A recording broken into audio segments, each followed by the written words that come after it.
When you follow your heart and you just give value, man, y'all just takes care of things. You're listening to the Crucial 4 podcast series, where your journey is our passion. Now introducing the Crucial 4 founder and CEO, Charles Barber. Thank you again. I know it's been like cat and mouse and all that jazz. Sometimes it's like that. It's all good. This happens a lot with scheduling anything that's like, just something about geographically when someone's that far away from you. For whatever reason, this just happens a lot when I'm scheduling podcast interviews and timing gets mixed up, and it always just kind of waits for the right timing, you know?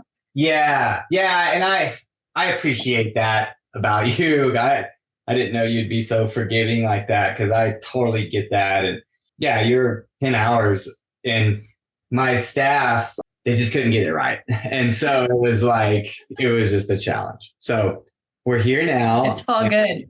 Yeah. And it worked out. And it was so funny because that staff member isn't with me anymore. And we had to let her go. And anyways, I stopped the podcast, and then it was too much. And then I popped on my calendar today and I was like, oh, I have to meet with her. And so that's why I was emailing you, and it just worked out, like you said. So I was like, this is freaking awesome. Okay, cool. Let's go. Because it's not That's hilarious. Stop the podcast. I've just been doing like a whole reamp on a marketing team, like building a marketing team. So I've got like an ads team, which for the first time ever in Crucial 4 history, we've done ads. And then a marketing agency. Yeah, we've never done ads ever. We haven't needed to. And so now we started doing that. And then I got another agency that I'm working with. And then I had another designer that I was working with. And then I also have another email guy I'm working with. So I'm just trying to like build all this. And it's been nuts. It's been so nuts. And as the CEO, I just want to have fun all the time, right? And like be the vision of the company and be on the farm. And like I'm covered in dirt right now. My hair's all fraggy. And so I was like, oh, well, let's go. She's cool. She's from Hawaii. She lives the natural life and she's not going to care. And I don't care. And then no, literally I'm showing up to this interview I put a shirt on, but we all just jumped out of the ocean. Like my family was like at the ocean, and my email popped up and I was like, that's right. We just like got in the car, threw a shirt on, covered in sand. It's all good. Like this is just the way we roll over here. Cool. So I was like, I guess we're both on the Aloha Live, even though I'm not in Hawaii. That's right. That's right. I also there's something very unique about, I don't know, I think it's interesting, you being CEO, you being like grand vision. There's something about these people and those typings that are not so worried about just like the cleanliness, the organization, the day-to-day. Like that's literally why you hire the systems, like to like help you with that. Cause it's not my forte, and it might not be your forte either. Like you're just like in the dirt doing your thing, and you're just living life.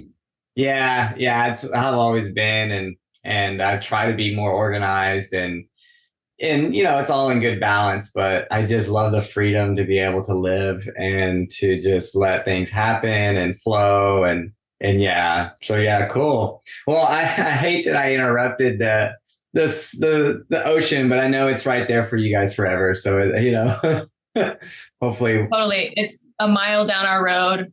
We're good. Anytime we can go over there. Cool. So this is Teddy. He's the pup. Absolute cutie. Thank you. Yeah. So a little story on him. We had a Shorkie, and he was just all heart. And we feed him, raw dog food and liver and goat's milk, and we never vaccinated him. His name was Henry, but he was a renegade. Like he lived by the sword, died by the sword. Like this dog would go all around the neighborhood all the time, and I could never put him up. And then I built this barn and I had to move the gate, and he kept getting out. Well, he ended up getting, he ended up getting eaten by, I know, it's really sad. Like he was my first kid. Like I had him longer than I had my firstborn. And so he was like my baby, my wife and I's. And it's kind of emotional, but like at the end of the day, horrible. And there was this lady, and it was just a bad experience. I think what was happening is she has a ton of cats. She's like a cat person with dogs. So it's just like too much. And their property's really trashy and they're just kind of like deadheads. Like you can tell they dropped too much acid in the 60s or whatever. And they're just like, hey. And her cats come to our back porch and I see them on the camera. And Henry was just going over there to be like, hey, don't come over here. Well, she's got this massive German Shepherd. And he was like, he's a short, he was a lap dog, right? But he wasn't neutered. He was all heart. He was a fighter. He was the beautiful pup. But yeah, he died. So long story short, I was going to wait on getting a new puppy. But the kids within like 3-4 days, like we did a whole funeral for the dog, a burial. We had sang songs. We played Trevor Hall music. Like I made this big thing. Like, everyone was crying. And like 2 or 3 days later, like, my son's like, can we get a new dog? And in my mind, I'm like, I'm not ready for a new dog yet. Let me grieve a little bit. And my wife too, like my wife took it real hard, you know, because, you know, she was really close to Henry. And the agreement was we we're going to get a new dog, but we're going to get one during Christmas. And then my wife found this guy. And so going back to that timing thing, I was kind of like, no, but she was like, hey, I'll drive and go get him. No worries, you can stay at home because you're a homebody anyways. And I'm like, okay, cool, whatever. And they bring him back. And even on the way back, she was like, hey, he's like liquid stools. I'm like, well, what were they feeding him? She's like, well, they said they were feeding him like this cat food or something like that. And he came, you know, he's a purebred, came with papers. He was expensive, whatever. And I was like, something's not right. I go, don't feed him cat food. Do not buy that cat food. I go, maybe just like, she was at a hotel for the night. And I was like, hey, see if you can just get like a beef patty cooked like medium rare, like no seasoning, no nothing. And so she said she gobbled that down, but he had liquid he couldn't pull in solids. And he just started dropping weight. And then I'm like, oh my God, something's not right. And he kept dropping weight. Well, my wife was like holding him all night and just taking care of him. And he's like, you know, defecating all over her, throwing up over her. And just, it was a beautiful thing seeing her because like our last one's she's 6 now. And so I was like, we're going to have another one, but we're just kind of waiting on that right timing. And seeing my wife go back to that motherly instinct was like, it was sad because the dog, but it was so beautiful seeing her in her motherhood. And man, it made me just like know her even more. Like I was like, oh girl, this is so sexy. Like seeing you be this mother bear that you are. But the dog ended up having to go to the ER and they were like, what? They couldn't figure out what was wrong with him. And this is what was happening. They were like, okay, we got him. We checked his fluids. His electrolytes are good, you know, because I was in the Icelandic salt and water and I was kind of force feeding it to him. And they're like, his electrolytes are good. He's stabilized, but like he won't eat. And she's like, we tested him for worms, no worms. We tested him for, you know, viral, no viral. And then this other disease they tested him for. And he's negative for all of them. But what rubbed me wrong was that they dewormed him after he tested negative. They gave him antibiotics after they did a viral test. And they gave him antibiotics. He took negative for that. But then they gave him antibiotics. I'm like, antibacteria and viral. Like, what are these people doing? And they're charging us like $3,500, a day. And so my wife, oh my gosh, and she calls me. She's crying. She's like, he can't open an eye. Like he's lost all his weight. And so it's like, we lost Henry. Then we're about to lose this guy. It was the week of Mother's Day. No. That Friday, which was that day he stayed the night. Teddy stayed the night. That's his name, Teddy. And I called her. She's crying. And I just was like, and we were praying. I was doing the Violet Ray and just doing all my I am presence prayer stuff over this puppy and just visualizing him being older and me putting him on a sled and like just really visualizing his future with us. And I told my wife, go get that dog, bring him home right flipping now. Like I'm done with this. And I'll be honest, Korey, I thought that it was going to be like the worst Mother's Day weekend my wife was ever going to have because I thought the dog was we were going to have to put the dog down. But we blended up raw liver, raw heart, and goat's milk. And then I did the elk velvet, the M-Thrive, the Thrivogen. I did. Yes. I'm working on a green drink with marine phytoplankton. So I brought that and we were force feeding him this. And then we did a probiotic with clay to stop the diarrhea. He's so naughty. Nice. Like he's so naughty now. Like he's fully recovered. Like when I went in to get him just now, he tipped over my shake and he was licking. And I'm like, this got chocolate in it. You know, he's so naughty. So he's 100%. But yeah. Oh my gosh. Yeah, it's crazy. It's crazy. I think they gave him to us too young. They said he was 6 weeks. I think he was like 4 weeks. Because we have a big white husky, and he kept going up to the husky and trying to nurse. So, whoa. Yeah, heavy story, right? But it's just like. So maybe that is what it was. It has to be, right? He tested negative for everything, and he was not really ready for solids. He kept going up to Peace, our white husky, and trying to nurse. And so, like, force feeding him that. And then to rewind a little, he loved the goat milk. He loved the milk, right? The milk, that's the only thing he would take on his own. Everything else, I was bending up and literally taking a syringe and like making him eat. Cause I was like, he wouldn't eat. He was so just, and it was, it makes me want to cry thinking about it. Cause he was just like, the poor guy. I was like, and I'm like, oh, he's brand new to the life, right? Brand new puppy. This breeder out of freaking Houston. Like, I don't even want to talk about that and that energy and all that. I don't even want to give that any credits or anything. But it's like, you know, big daddy money, thug, hustler style energy. Mm-hmm. Yeah, it's just so like, whatever. Anyways, he's fine. You live in Texas? Yeah, I'm in Texas. I spent 26 years of my life there. So you said Houston. I was like, wait, I grew up an hour and a half away from Houston, actually. Cool. Yeah. Yeah. I'm Texas. And where are you guys in Texas? I'm north of Dallas, like an hour. Oh, amazing. No. There's some good land out there. I've got quite a few friends that moved all throughout that area when they kind of did like a mass exodus, you know, during the lockdowns. And they were like, we got to get to Texas, man. Like, we got to get to some freedom.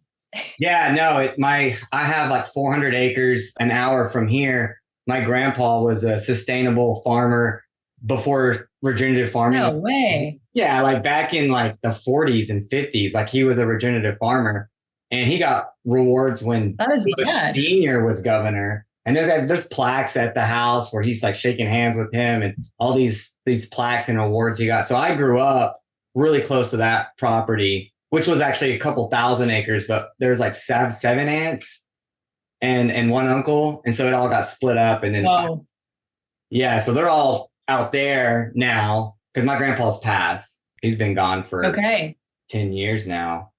What am I talking about? Almost 17 years now. He's been gone a minute. Oh my gosh. Yeah. He died at like 92. My grandma died at 98.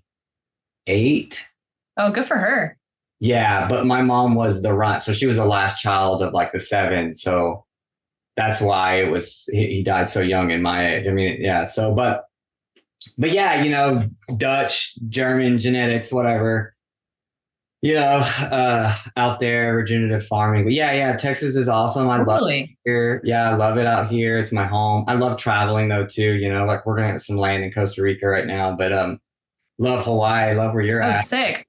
Yeah, love the vibe. We looked at the vibe here is great. We looked at Costa Rica for a while, but I could not figure out what the deal was. Like I could read online and get a certain vibe for how crazy they were about vaccines. And then the people that I knew that actually lived there, they were like, oh, it's no big deal. There's no required vaccines here. I could not get like a solidified answer, but now it feels a little more attractive. It's basically a more affordable and sustainable Hawaii, to be honest. Like it's a great location. Yeah. No, they were. So you're right though, about the vax stuff. It was very loose.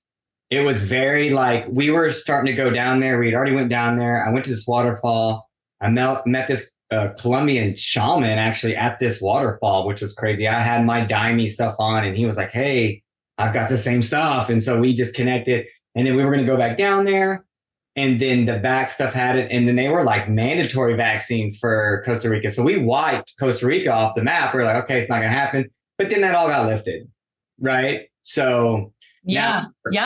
Looking to go back, and I spent 2 weeks last year. We're probably going to do 2 or 3 more weeks this year, but this year I'm taking a few of my buddies who are super interested. One of my Persian buddies, Babak Habasi, and get him out there. And he's like, let's go. I want to buy land because, the whole farming initiative with Crucial 4 Farms and everything is something that we're really trying to develop and using the proceeds from Crucial 4 to really help develop that. Yeah. So we'll see. That'll be amazing. Yeah. I just love fruit trees like mangoes and, near Nicaya, which is the blue zone there, near Tamarindo, which is where the surf beach is there in Costa Rica. It's just like, I love to surf and it's like a perfect, because it's like, be in the mountains, 70 degrees, nice volcanic area, paramagnetism, awesome soil, can grow whatever. And then 2 hours, I'm on the beach. And anywhere else in Costa Rica, it's more of like 4 or 5 hours to the beach to then have the 70-degree mountain climate, that blue zone climate. So that's where we're looking to go. Pretty ideal. Yeah, we'll see. It is a third world, it's central, America. I'm sure you've been. That's one thing I loved about why it was still America.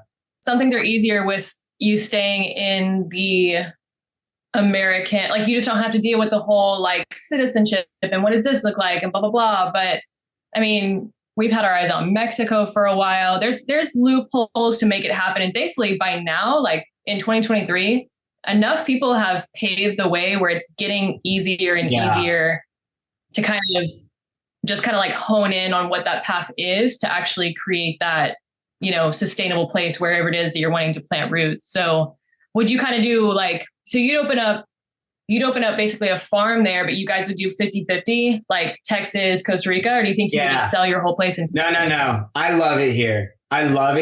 My family's here. And I wouldn't, like, I've traveled all over the world. I love the States. I think that whatever's wrong with me in that I can't just leave. It's just like I've spent long times in these third world countries, Central America. And it's just like, we're so blessed here in the States. Like people have no idea. And I don't know, like I just have a strong family here. My wife does too. We're super connected with them. Cool. I can't leave them. I don't want to leave them. And I love Texas. But I also, like 50-50, maybe even less, maybe like even like, 70-30 or something like that. Like jump down there. Cause I mean, I can hit DFW. It's a 2-hour flight, same time zone. Like I could drop in for a few weeks and then just fly right back, and it's nothing. It's nothing. That's why we looked at Mexico too, because it's about the same. It's like 2 hours, hour and 45-minute flight. But the area in Mexico I wanted was more the Yucatan area, and like the farming that area is like not easy. It's a lot of slash and burn style with the biochar. And I don't like the climate there. Everyone always gets sick some point. My wife loves seafood. And so I naturally join her in those seafood feast. And Mexico's really not the best for that. Totally.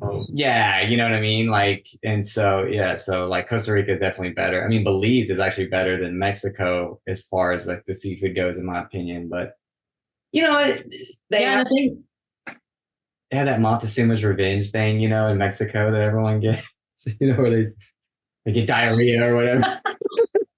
Totally. And on top of that, like if you're into surfing, I find that Mexico is such where you would plant roots to grow food. The surfing that's local to that area is more like beach breaks and short boards. And it's not that like full spectrum of a surfing experience where you could have in Costa Rica, where you can grow your food, grow your land, and then have, I don't know, just more of a wide variety. My friends that have opened up farms or started farms in Mexico, they just kind of had to give up on the surfing dream because they couldn't have both. So I'm like, Costa Rica is kind of like best of both worlds. Yeah, absolutely. And so is Hawaii. It's an awesome place too to do that. Yeah. Go ahead. The only downside is definitely being very, very, very far from family. Like my parents are in town right now and they'll be here for a month. And then, we'll go over to the mainland, spend like a month there. But the trek is just so much that I'm like, after a while, I can see why people try to find like a middle ground where it's like something like Costa Rica or something that kind of gives them that like otherworldly experience that Hawaii is just unreal. Like it's a dream. It's a dream, but being very far from family, it's a push and a pull for sure. Yeah. Yeah, you're right though. It's like being able to stay same time zone. So, we'll see. We just take every day is a new day, and it's a blessing from John, and just just try to be present mainly for each other and keep the relationship in the household strong and yeah. So, totally. But we manufacture everything. I've formulated everything. I've sourced everything. We manufacture everything. We package everything. We fulfill everything. We don't have a fulfillment center. We don't have a manufacturer that we private label stuff through. So that's really like, or else I'd probably be there now, so setting that up. And even with the land that I own, we would be there. We were looking at building an earth ship out there.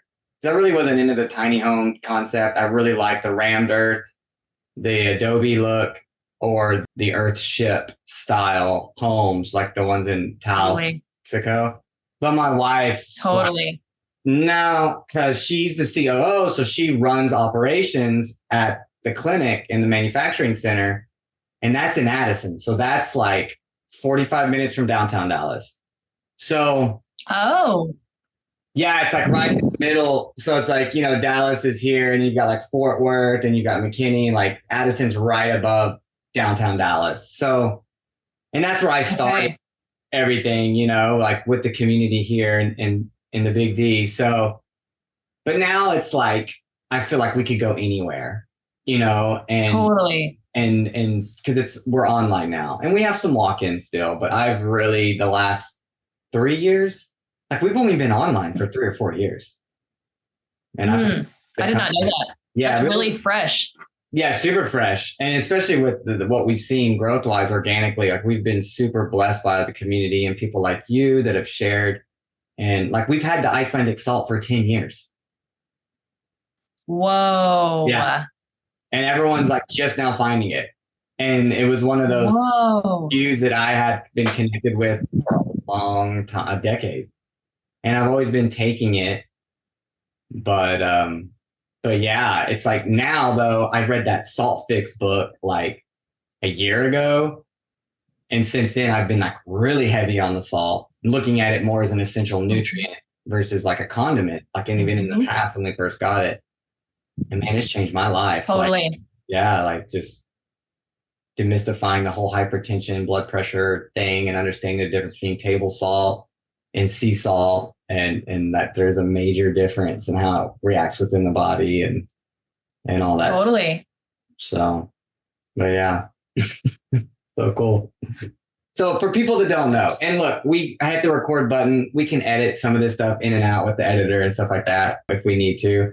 But I wanted to kind of like, let my audience learn about you. You're such a valuable source of solid information, the family vibe you guys have, what you're doing out there in Hawaii. You guys, recently, but not too long ago, you had a big event.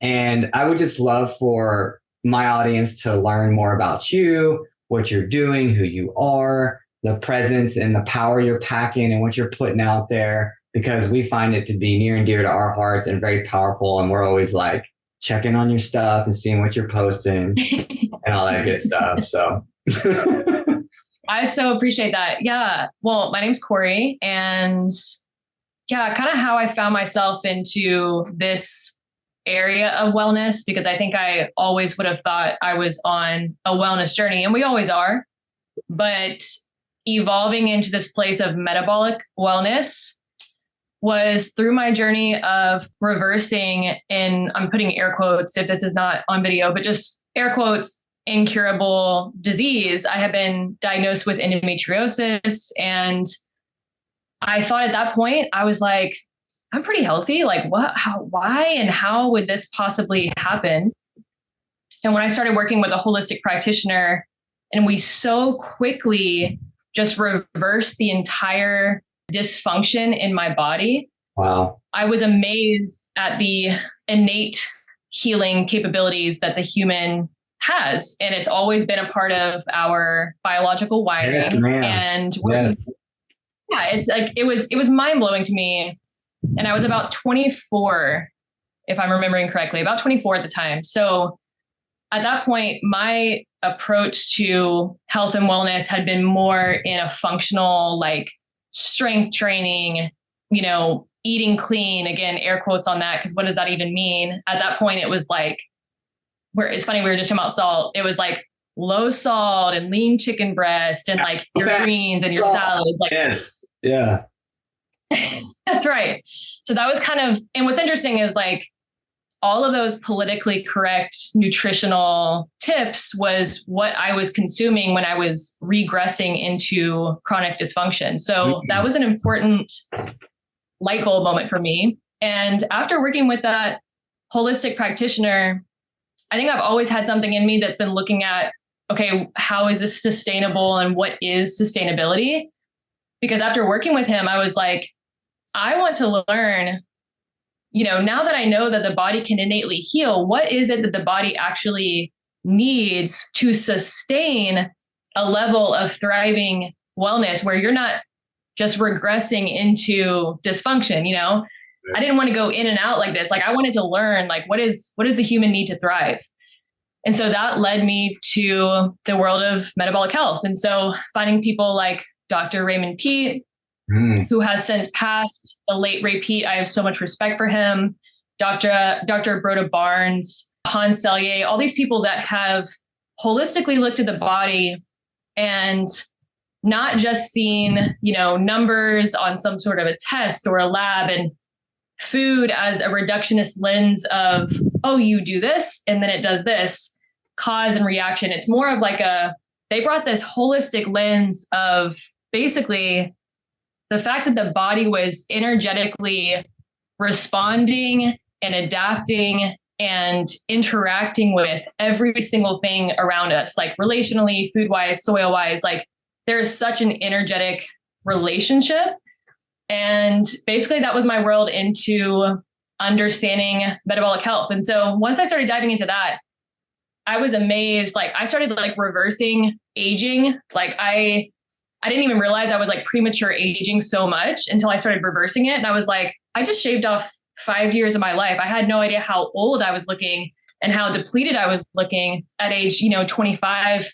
And after my first baby, I was just feeling pretty like burned out at the time. And so helping myself from within by like learning foundationally how to support the body and then watching how, the analogy I always give people is like, even in the holistic world, we have this picture of a tree and we have people treating and pruning the branches of a tree all day long, flushing money down the drain to try to get the branches functional and the fruit functional of a tree without actually watering the roots. And so watering the roots is basically how I see the world of metabolic health and feeding the body at the cellular level what it needs in order to quite literally thrive, flourish, all year round. And so, yeah, I just spent a few years diving into research and experimenting. I was a huge experimenter at the time, whether it was biohacking, whether it was just like understanding proper mineral balance, incorporating high quality salt back in. Just all the things. And then I realized people started asking me a lot of questions about it. And so that has just slowly led into working with women and then working one-on-one with women. And I use my background of kinesiology, nutrition, and health and fitness and strength training. And that was kind of like my wheelhouse for a few years.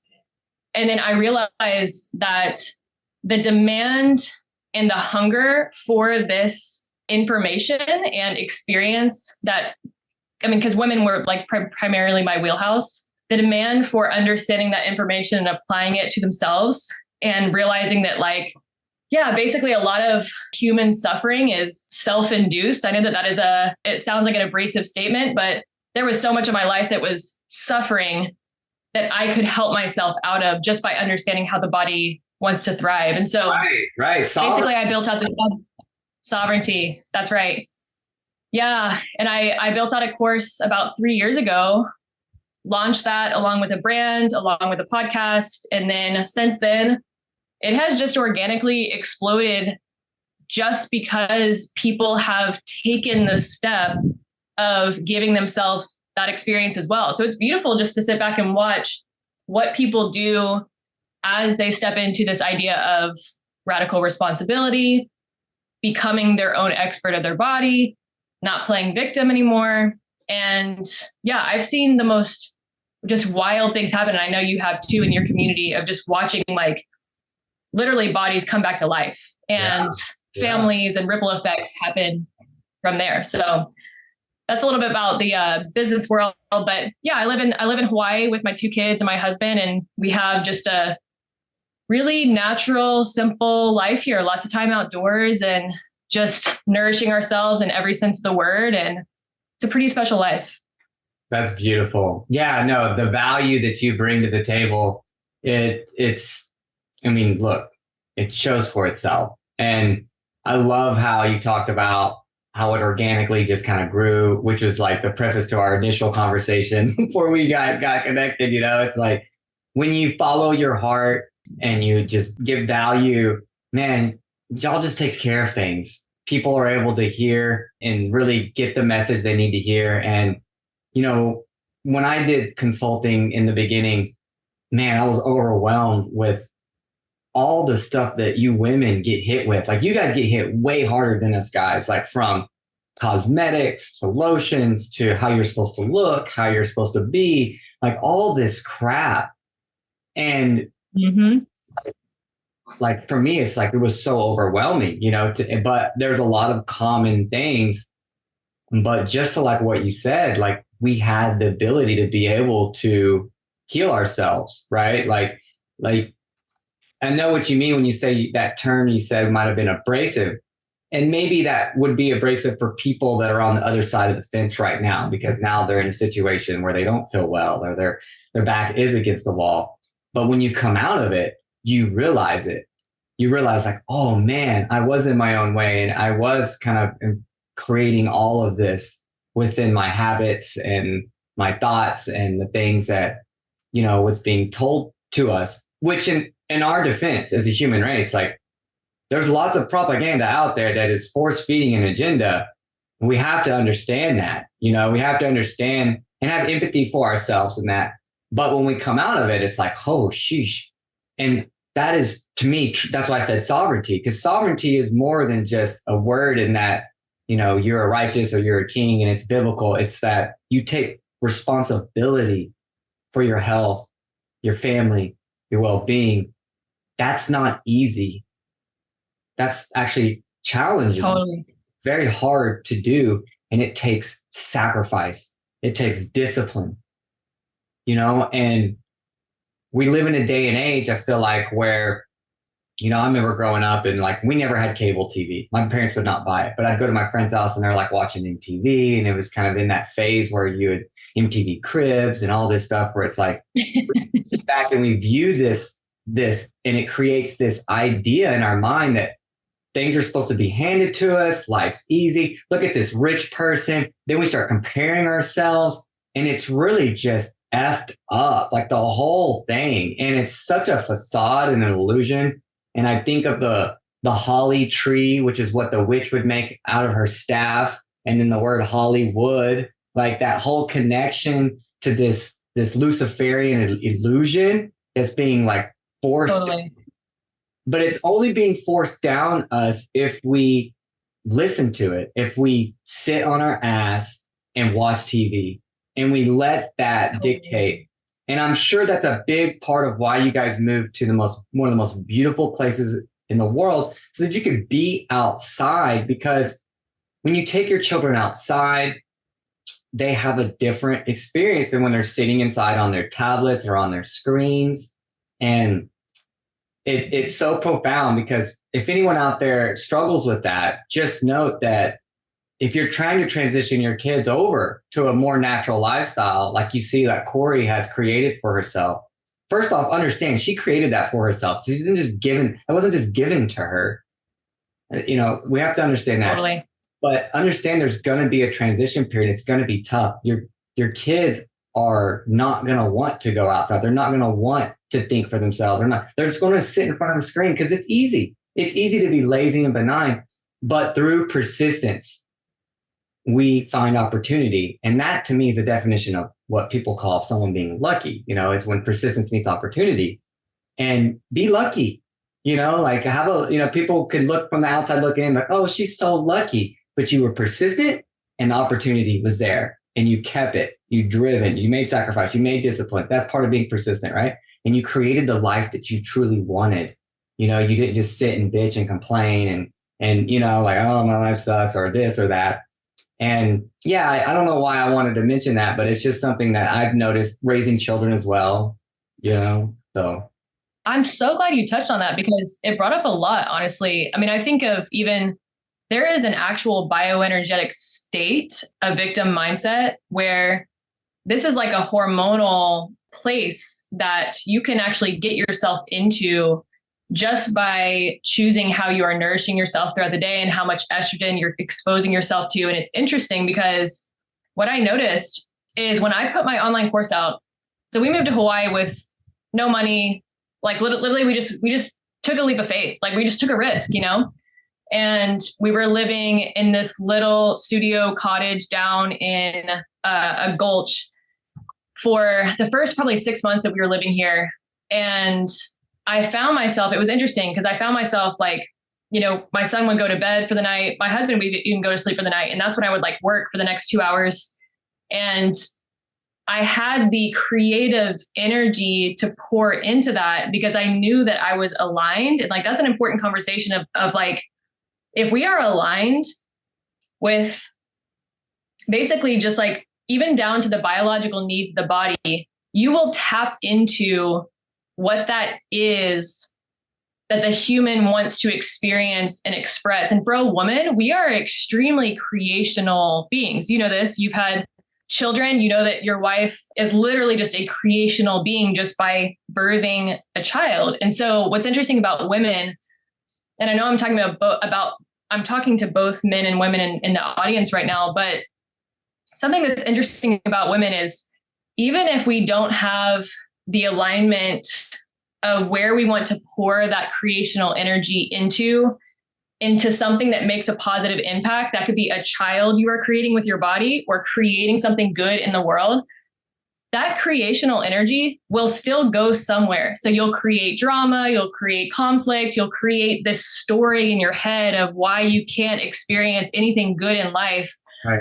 And I realized that was a huge part of literally being well and coming into wellness is I naturally wanted to create good in the world. You know, like there's a reason that people who have never desired children in their entire life will start to get well. And suddenly the woman is like, I kind of want to create children. Like I want to create things that are making a positive impact into this world. And so I love the things that you touched on as far as this idea of, oh, you're lucky, you have this, you get this handed to you. No, we built it from a state of inner wellness. Like, and I hope that lands for people that I have dealt with, like, I wouldn't say dealt with. I've interacted with quite a few people over the last 3 years of having a business out. And it's interesting to watch the same women who come into my space and have the victim thing in the beginning of, oh, your life is so easy. Oh, this.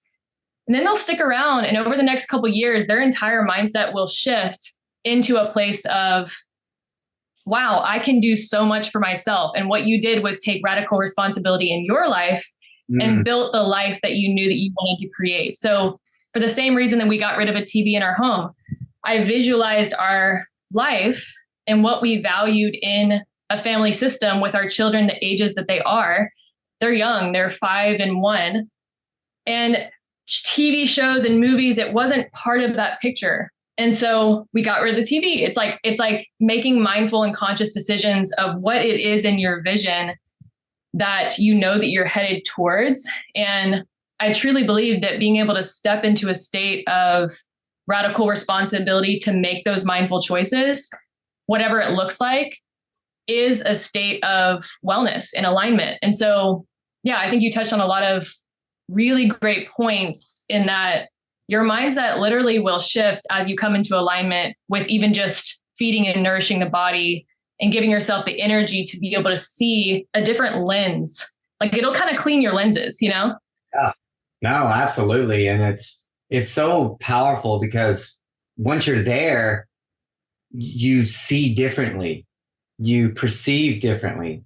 And it's like this whole idea when you're first getting into wellness and you're, like you said, coming into your wellness, and it seems so far away, and you think that, oh, we live in this quantum reality if you believe this type of stuff, and I can change my reality and I can change my trajectory and where I'm going, and I can manifest things. And some of this is new age talk that I don't really go with, but some of it has some really powerful principles behind it.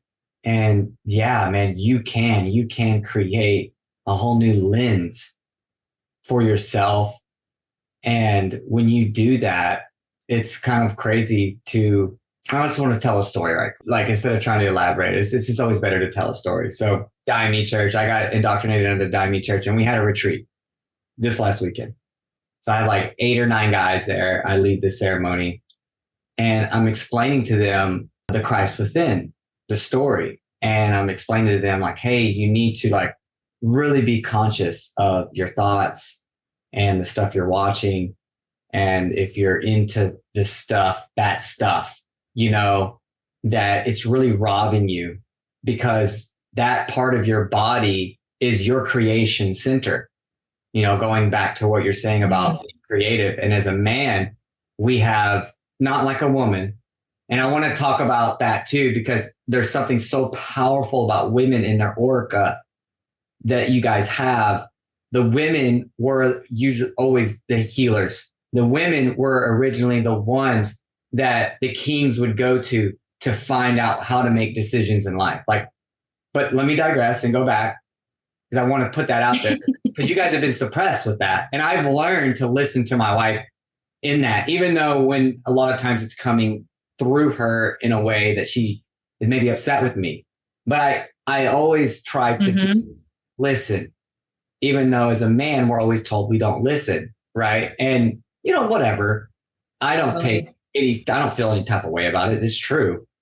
Regardless, what she's having to say is so valuable that I need to hear it, even though I don't want to hear it. And that's kind of like Madre. She always gives you what you need, but not what you want. And totally for the evolved, and I was telling the guys, I'm like, for the evolved man, for the evolved at home, you have to understand that life is going to tell you things you don't want to hear, but you need to hear them. And when you squander your energy and you focus your attention on the physical and lust, and you don't harness it, your ability to be able to navigate a woman's aura is diminished, because you're going to look at her as emotional, or, you know, like men don't listen, they're not emotional, they're very stern. Women are too emotional. So you're going to start to look at life like that. But when you harness yourself, when you become well, and not just in your sexual energy, but in even food and gluttony, and maybe if, you know, you do, drugs or whatever it could be anything that you're gluttonized in, you squander that ability to be able to hear and listen as a man. And that's why we're told we don't listen, because we don't. And no guy's going to want to hear that. Right.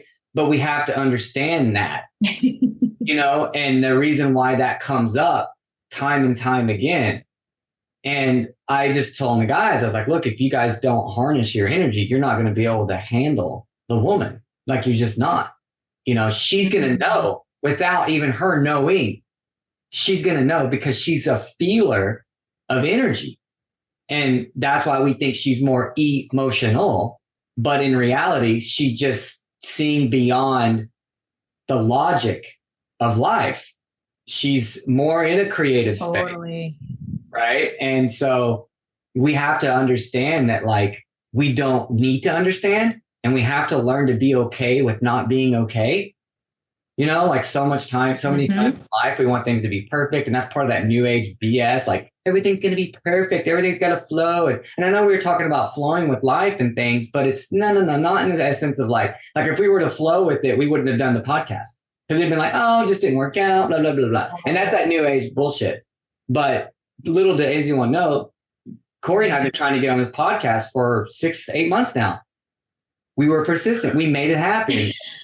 Even though we were in the flow, we didn't force it. It still manifested for us both. And so that's a small little thing. And maybe it doesn't hold much weight for people, but it's just an example. So, anyways, I wanted to share that, because that happened this weekend, and the guys were sitting there like, well, what happens if you don't lose it? Aren't you going to like go crazy and go rabid? And the whole point to, I guess what I'm saying is that once you start to be able to harness that creativeness and you're well, like what you were saying, instead of creating drama with your creative energy, now you create harmony. Now you create a deeper connection, which is what the woman wants. A woman has an ability, and I didn't know this until I started practicing all this stuff and seeing it through my physical connection with my wife, seeing how deep she can be. Like, holy shit, from every fucking level. Excuse my language, but it's so vast. And I feel like I haven't even scratched the surface.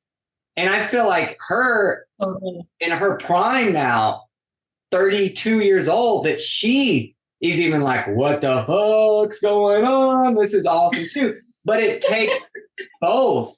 It takes both to make that happen with each other. And look, the life doesn't automatically become perfect. Life doesn't automatically become fixated. No, there's levels of this. But the lens, going back to that, the lens shifts. And I'm looking at these guys and I'm like, well, you don't think like that, or you don't have those urges anymore. They're like, what do you mean you don't have those urges anymore? I'm like, look, you haven't harnessed it. So you don't know. You just think that if you don't let go all the dang time, that you're going to build up and explode, because that's the lens you're living in. But once you harness it and reach it, oil rises and you experience God in a different place other than a 2-second orgasm. All of a sudden you're like, holy cow, that's been so overrated.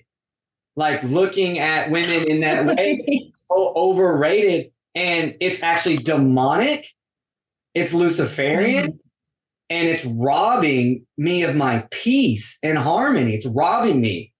And yeah, so it's just like, and they're all just kind of looking at me like, well, so how do you do it? And then I went into the exercise.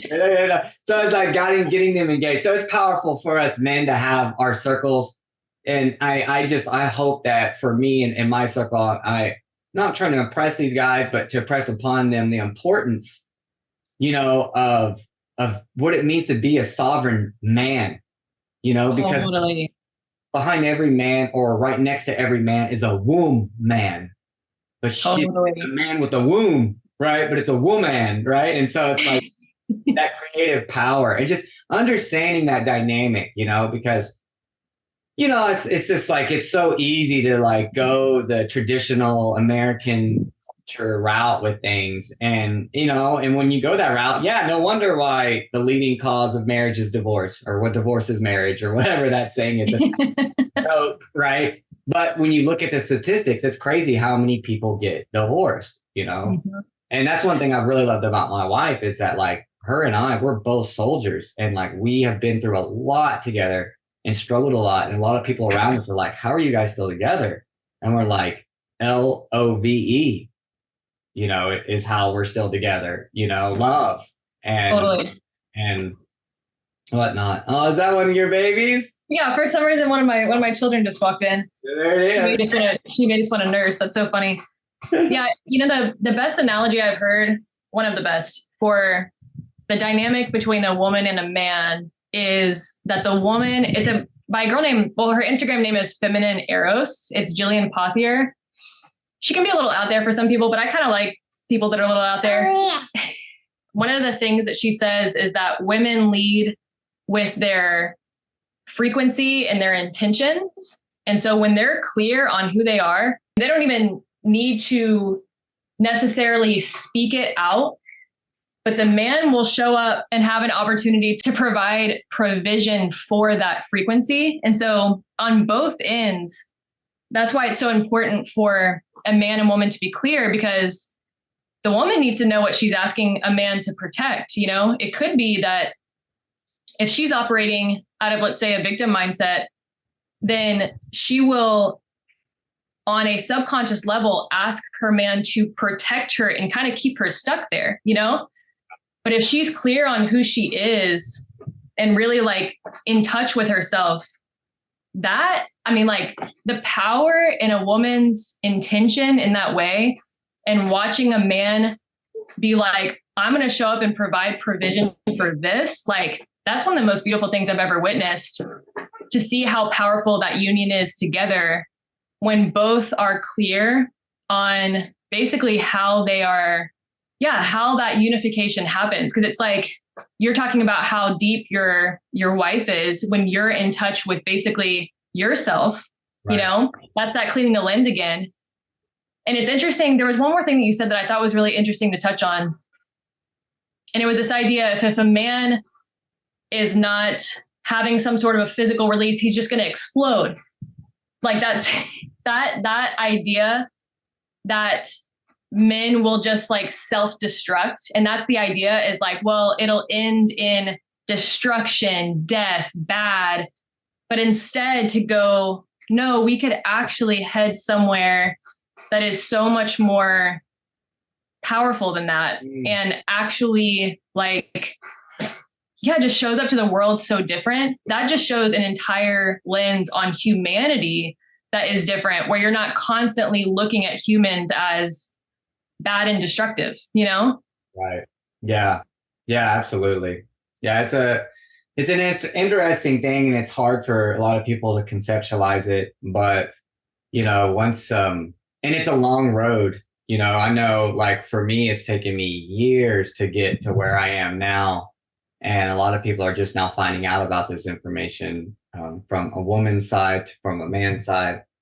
And so it definitely, you know, it takes time and dedication and hard work. But man, I want to thank you again for being on the show for us. And I really appreciate you and everything you've been doing for us. And and so we really want to stay connected with you guys and what you guys are doing. And now we've actually got a team that can really help do that, because, you know, like I'm like you, you know, like I want to be outside on the farm, and really that's where, and my wife's allowed that to happen, and God bless her soul, because she's like at the office, you know, but she likes that, you know, she just loves that stuff. She's a great team builder. We call her the Dr. Phil of the office, because, you know, she's constantly That's amazing. Being that kind of, you know, and I'm not that guy. Like, we have a weird dynamic in that, like, I'm real bad about holding on to people that I need to let go. And I think with like my father, my biological father, who hasn't really been around much. And then I got to experience him like a year ago for about 3 or 4 years, and really got to know him. But Melinda is real quick. She's like, if she's like, the energy's not right, she's out. But for me, I'll hold on to someone and I'll like kind of sulk in their sickness, even though I'm like trying to help them. But my wife, she's such a better listener to people. Whereas I'm more problem solving. Like, I'm like, I want to solve problems. And she's like, no, you just need to listen. Like, you just need to let people talk sometimes and let them say what they need to say. And don't be so left brain about trying to fix everything. And I've learned to just like, I'm learning how to do that better. But yeah, no, she's amazing. Like, she's so awesome at being able to just handle that type of stuff and deal with those emotions. Because when she tells me about it, like, I'm like, girl, I don't know how you do that. Like, you know what I mean? Like, I don't know how you would do that. And she's like, it was so powerful. And like, she's like, it was good, and we had a great talk. And, a week later, that person might be out. You know what I mean? But the way she handled the situation, whereas in me, I'd be just complaining and bitching. Oh, this guy, and then she's like, why don't you let him go? And I'm like, oh, funny, but anyways, I digress. I thank you. And anyone out there, you've got to check out Korey, check out her IG. I mean, that's the main place you're putting out info, correct? Or is there another platform other than you got a website too, I know. So yeah, I have a website. Website's kind of like a one-stop shop to find everything in a centralized location, but information wise and just like keeping up with things I'm putting out, definitely Instagram. I've had a podcast for I guess 2 years now, but long break. I'm still trying to decide when to start up the next season. I mean, we were just talking about this. I'm just like, should I just let it go? Like, I don't know. My co-host stepped down. And so I'm like, do I want to do a solo show or just kind of like scratch the whole thing and start something new? I don't know. I'm pretty unattached to the outcome and waiting for the inspiration to just kind of drop in on what's next for that. But my husband and I are actually building out a family course this summer. And so it'll launch maybe August or September. And so that's kind of like what we're working on next. And that's where my creational energy is going. So if you are interested in that, updates will definitely be posted on Instagram. Absolutely. I know I'm going to be interested in that, and I'm going to be pushing people to it as well, because we still get tons of people that are like, well, you guys don't do consults anymore, so where do we go? And so we're always looking for people, and we always are pushing people like, hey, check out Korey. And there's a few other girls that sometimes we try to like point them to, but you're definitely one of those tops that we point to, especially if they have a family and they're into the metabolic thing. Some people we get, they're like, well, I'm vegan. And I'm like, well, that's not going to work for us. So you're going to have to go to talk to the vegan world. Exactly. Sometimes you have to kind of meet them where they're at. And like, there's just not much that will go. I mean, if they're really operating out a certain mindset, sometimes it's better just put them right with somebody who's going to meet them at that place. And then they decide on their own, if they want to come try out something different down the road. Yeah, exactly. Yeah. It's kind of interesting, but it's a blessing and all, because, get to do what we love and get to help people. And that's what I keep telling my kids. I'm like, you need to figure out what you're going to do, what you want to do that is service. Life is about service. That's how you deserve things, through service, serve, deserve, and really trying to get them to understand that and what they want to do to help benefit humanity, and let them know. And then they're like, well, can I just run Crucial 4? And I'm like, maybe. Maybe. Yeah, maybe. Family business, pass it down. Yes. What a lineage that would be. Yeah. And then my wife's like, you don't want to work for him. It's a total joke. We have where me and my wife are total pranksters and jokesters. We're consistently scaring each other, poking each other and just having fun, in the house. I love it. And then so my son's picking it up. And like the other day, I was having a real deep conversation with my wife about some complex stuff, because we're about to launch a hydration product. And I'm like, oh my gosh. Yeah, I don't want, because like all the hydration products out there, all use salt. Like that's the base. And I'm like, best salt. Well, why are we going to create a hydration? And then the other thing that I don't like about any of them is they use forms of minerals I don't like, but they all have like natural flavors, or they have, things inside of them that aren't functional, is how I look at it. So we found these fruit juice powders, organic fruit juice powders with like high Brix readings. So I'm going to use those for the flavors. So they'll be functional flavors. So I got like just a little punch. I'm doing like a cherry lemonade. Ooh. I grew up in Texas and like yes, cherry lemonade vibe thing. So Sonic ice. Yes. Yes. Sonic, man. And so I found, instead of doing cherries, I found tart cherry, because, the melatonin and the, athletic benefits and hydration and lactate neutralization. And we all know the benefits of lemon and lime, right? We don't need to really even go into that. Yeah. So as soon as I get that launched, I'll send it to you. But I was having that deep conversation. And then my son took the dog food. We just had gotten it in. We get farmer's dog and it was frozen. And he goes behind me and it's frozen. He just sticks it on my back. And I was like, no way. Well, you do that to me, Dad. And I was like, I'm like in a deep conversation with Mom, and I haven't seen her all day, because like she'll leave at 8, 9 in the morning. And then I go to jujitsu. I don't get home till 9 at night. and we pass each other in between, but we usually don't see each other much until the weekend. So I was like really like trying to listen and be that, and it just scared the piss out of me. That's so great. I love it. You see it all coming out. You're like, oh yeah, I do that. Yeah, exactly.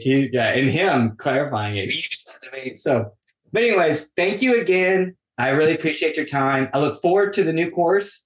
And you guys check out Korey. Go to her IG. On her IG, you can hit her link tree and you can get into her website. You can see all the stuff she recommends, the knowledge she's dropping.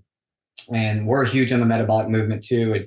It's been something huge for me. We put M in front of all the products for metabolism, and we've been talking about the metabolic epidemic forever. That's been part of our marketing initiative before we were online. So it was really cool to find you, when we did. And yeah, you guys did it before it was sexy. Now it's like there was a couple years where it was like, oh my gosh, it just kind of exploded, and it was simplified enough where I think, and especially for my audience, to deliver that to moms who like don't necessarily have the time to understand the exact mechanisms of the metabolism, and then getting products like yours into the hands of those who understand the simplification and why this is such a foundational root cellular piece for them. It's been really cool to watch. I'm just happy to be a part of the movement. Yeah, God bless us too. Well, thank you so much. Thank you. I appreciate it.